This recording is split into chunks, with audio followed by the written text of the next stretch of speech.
Bonjour, nous allons présenter notre projet à propos des matériaux de futur. Je me présente, Nour Mneri. Tessim Nasraoui et Mayara Somaï. Notre présentation évoquera 6 types de matériaux: les matériaux intelligents, les matériaux durables, nanostructurés, autoréparants, pour l'énergie et finalement dans la santé. Commençons par les matériaux intelligents.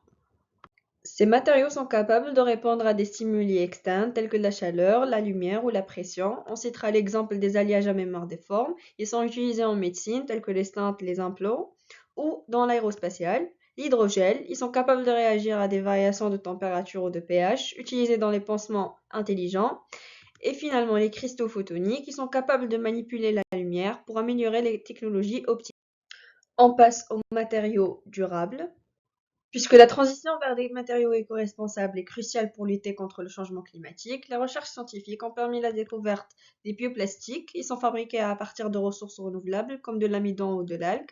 Les matériaux recyclés, comme le béton, à partir de déchets de construction ou de textiles, à partir de bouteilles en plastique. Et puis le bois modifié, qui est un substitut au béton ou à l'acier dans la construction pour réduire les émissions de carbone. Donc, passons maintenant aux matériaux nanostructurés. À l'échelle nanométrique, les propriétés des matériaux changent en ouvrant des perspectives inédites. Nous allons voir les trois matériaux, graphène, nanotube de carbone, plan quantique. Le graphène, il est utilisé dans les batteries et l'électronique. Le nanotube de carbone, ils sont intégrés dans les composites pour des diverses applications. Et les points quantiques, ils sont utilisés dans les écrans et capteurs pour leur capacité à émettre de la lumière avec une grande précision. Parlons sur les matériaux autoréparants. Ces matériaux sont des matériaux synthétiques et qui ont la capacité de se réparer automatiquement après avoir subi des dommages.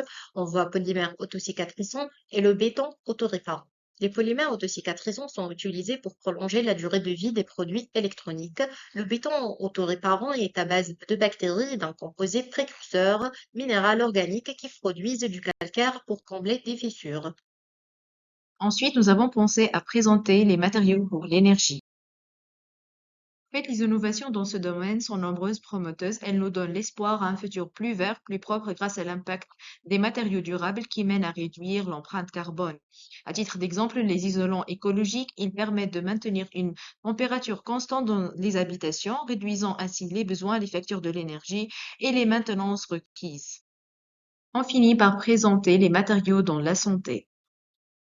Aujourd'hui, la technologie transforme la santé du futur. On trouve les scanners et les imageries médicales qui permettent aux médecins de visualiser en détail les organes et les tissus internes. À titre d'exemple, les biocéramiques utilisées dans les implants dentaires. Merci de votre attention.